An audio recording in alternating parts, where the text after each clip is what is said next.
we won 3 when I was there as a player, and then my first year coaching, we lost in the semifinals, and then. Was that Tequila? Huh? Casey? No, we never lost to him. Oh, I thought you guys did. Oh, in '99 they did, but like from '93 and the '93 championship, the '96 championship, the '97 championship, they beat him. That's when my brothers were playing. And Keeler's one win against the Purple Raiders was '99, which was my freshman year. So, and I don't think they won the national championship. They didn't. They lost to like Linfield that year. All right, hit it. In the 21 draft, you had a top 10 pick that year. What type of work did you do on Justin Fields going into the draft? Yeah, we did work on all the guys that we thought were capable of being in that top tier pick, and really you do your work on everybody, right? Just in case something happens, and as we did, I think we ended up moving back, right?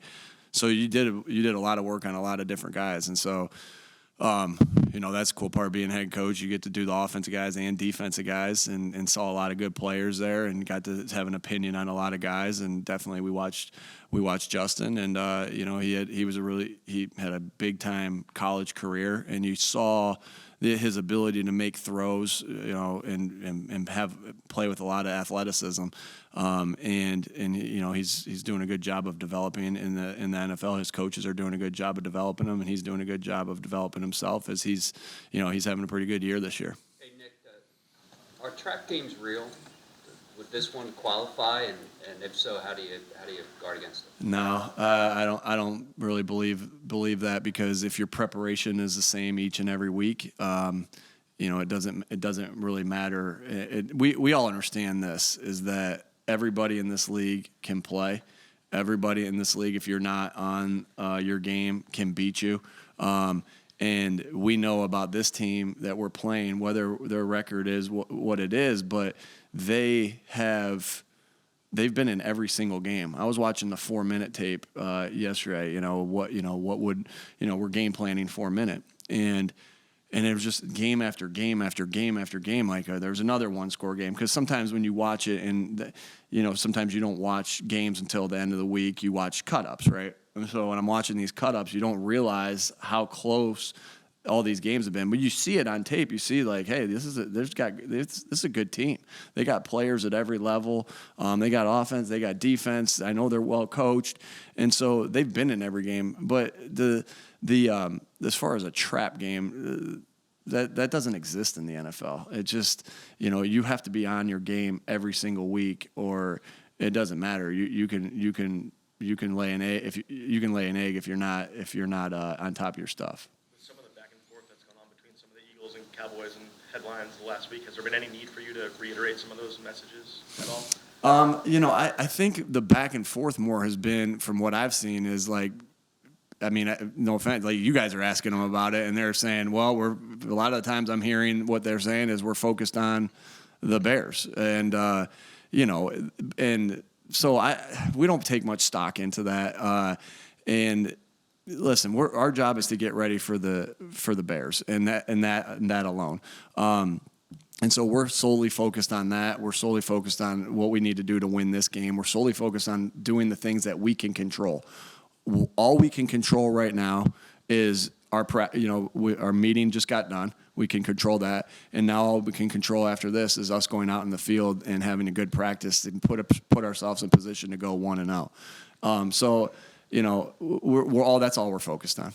Is that message from you, Nick? Because they are on point, and they are saying it's about Chicago, it's about Chicago.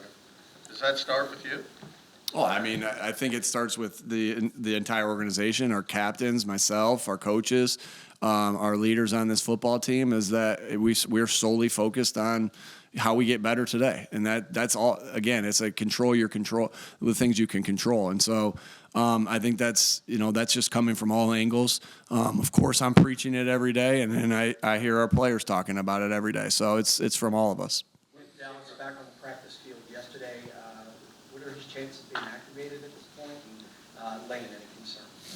We'll see with Dallas. I don't usually give you guys any information there. We'll figure, because I don't want to put a timetable on it, and I don't want to say yes and then he doesn't go, or no and he does go, right? So that doesn't serve us any purpose, for myself to do that right now. I know you guys want the information, but it doesn't serve me any purpose to do that right now. So we're going to go out there and practice today, and we'll see what happens, and we'll see. Lane's feeling pretty good, and you'll see the injury report today. I don't. He practiced yesterday. He felt pretty good. Practiced today. What have you seen behind the scenes from the backup quarterbacks this year, and have you had a chance to get any kind of evaluation of Ian? Yeah. I think we do a lot of developmental periods, and so. And this year we've done a little bit something different as far as one of our periods each day at practice is, our 2s versus 1s, right? Kind of like we did in camp. So we're doing that throughout the year. And so what's been really beneficial about that, so you have your normal periods, O and D versus scout team O and D, right? And then you have these periods where you're actually doing your plays on offense, the 2s versus 1s. And you're doing that because not everything's scripted up the way you think it's going to be scripted up in a game. You got to be ready to handle unknowns. And so we're running our plays as an offense against our defense, right, with the 2s. And so that's a great opportunity for us also to correct those guys. And sometimes with scout team reps, you don't always get to show them the day of and be like, all right, here's what we got to correct. But we do with these reps. And so that's been huge. And then we also do a developmental 7-on-7 at the end of each practice where, I'll always forever refer to that as the Gardner Minshew drill, right? And here's why, right? Gardner, got to us at the end of camp last year, and same with Ian. And Gardner obviously put the work in that he needed to do to get himself ready to play in that Jets game, but we also gave him reps to have meaningful our reps out there on the practice field where we could correct them, right? And then by the time Gardner would have probably been ready no matter what, but I know it helped him a little bit that he had at least gotten some of our plays run and not just done scout team, out there, and we were able to correct it. And so we're doing those same types of things, and we got a good feel of those guys. They're developing.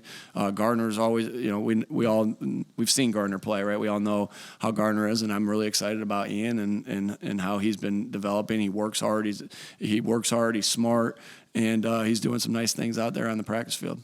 All right.